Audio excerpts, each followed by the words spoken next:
Hi, congratulations on your new RV. We're really excited for you. Please make sure before you're signing that you bring the following items with you. If you're a cash buyer, please make sure that you bring a cashier's check, no personal checks at time of signing, or you may bring actual cash. If you're a finance customer, please make sure that you bring proof of insurance listing your specific lien holder. If you need that information, please call us ahead of time. Also, make sure that you bring all valid driver's license of all persons that will be listed on the title. If you have a trade that you're trading in with us, please make sure that you bring your 10-day payoff as well as your title and all persons who will be listed on the title of that trade. Arrive 30 minutes early before your appointment time so we can properly inspect your unit, and also make sure that you have the fridge on and running prior to arrival. If you have any questions, please feel free to give us a call at 810-686-0710. Thanks so much. Have a great day. Hi guys, this is Jeff at TradeWinds. I'm going to be doing your video walkthrough. Start off with just a recommendation.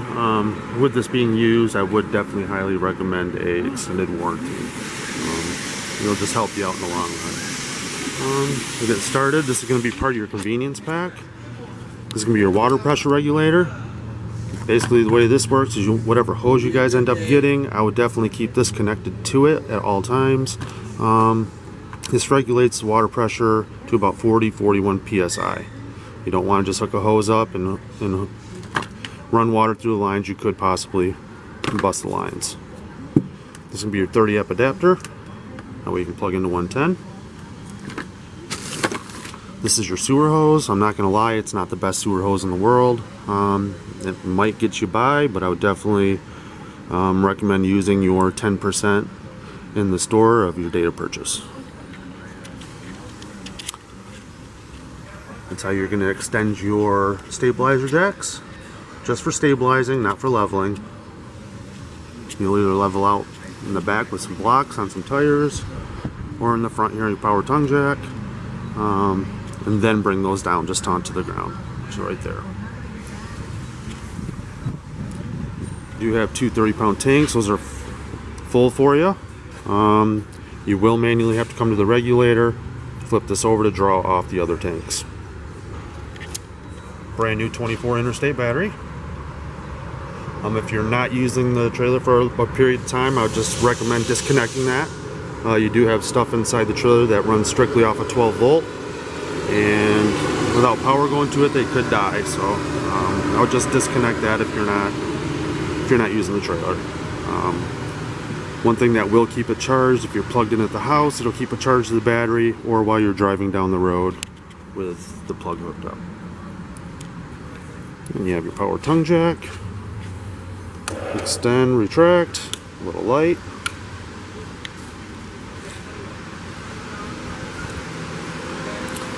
Little outside shower. That's your water pressure regulator that I was talking about that you'd want to keep on your hose.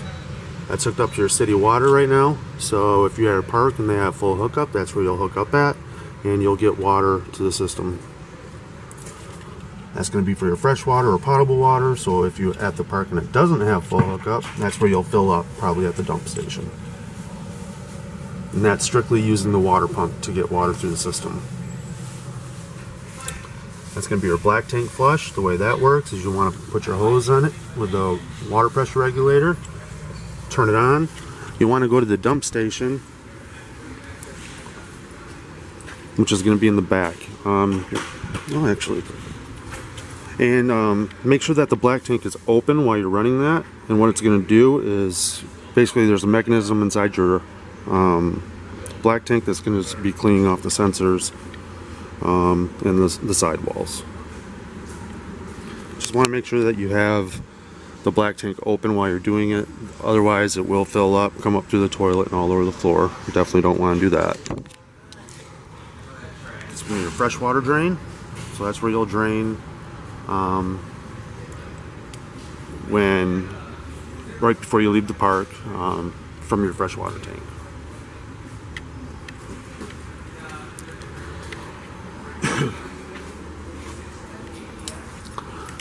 That's going to be your dump station, so that's where you'll hook up your sewer hose.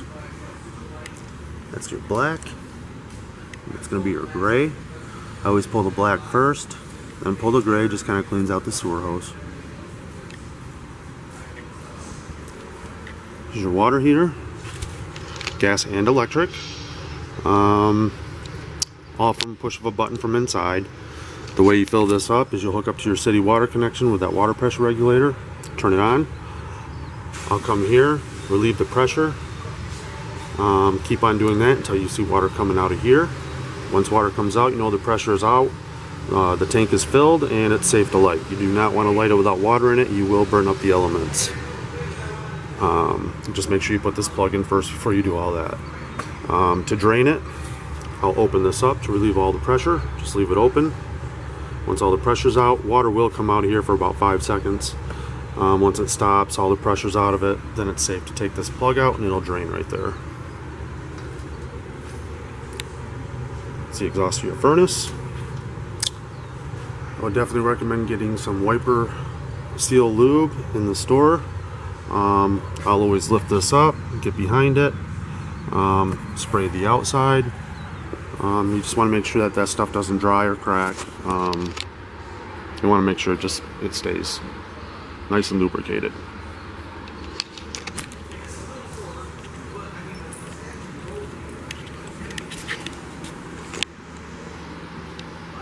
Spare tire. Definitely recommend getting on top of the roof a couple times a year as well. Check all your seals around your vents, all that stuff. Access to the back of the refrigerator. Probably take those off a couple times a year as well, just to vacuum it out. You can get screens for all that stuff. Keep some mud daubers, wasp out. Same with your water heater and your furnace vent. Electric awning. You have some 110. Put it on in.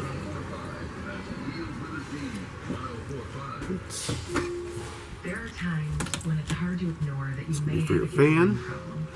That one's going to be for your awning, in and out, your side, and your other side. When you can't leave the tables, yet you don't know how you're going to put food on the table. This is going to be where all your fuses and breakers are. When one of those fuses goes out, a red light shines next to it, so it makes it super easy to know which one it is. It looks like mainly a bunch of 15s and a couple 40s, so I'd keep some of those on hand for sure. That's your carbon monoxide detector. That does run strictly off a 12 volt. So if your battery dies, that'll die. That green light will turn red and start beeping at you, just kind of giving you a warning.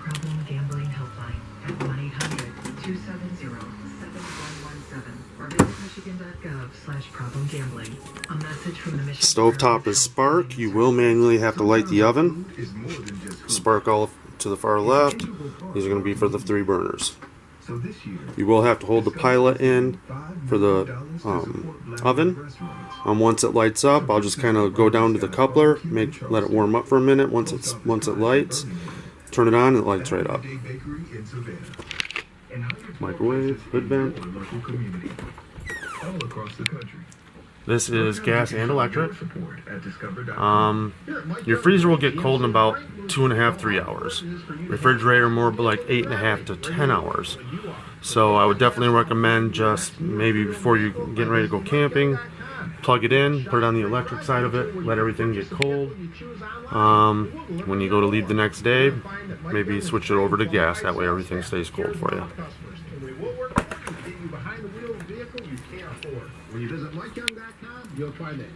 Radio is DVD, CD. It does have zones, A, B, and C. So A and B will probably be inside, C will be outside.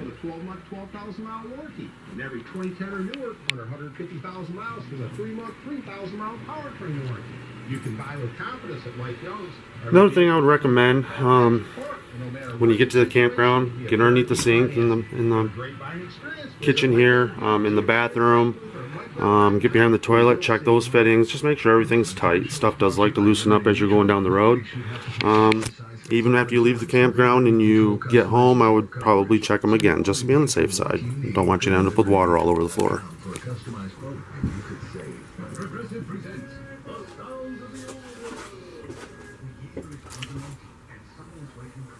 Another slide out right here for the bedroom. This is going to be your monitor panel. So when you push these, that's going to tell you what the levels are.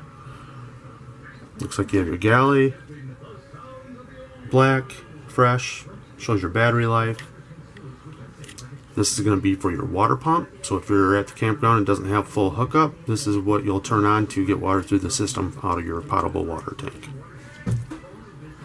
This is going to be for your water heater. This is going to be the electric side of it. This is going to be the gas side of it.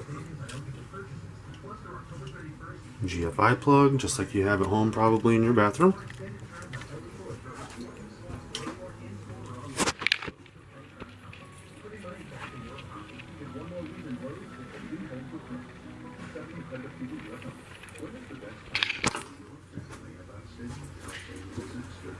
When floodwaters reach your door, when wildfires are engulfing the edge of your neighborhood. Alright guys, well I think that's just about it.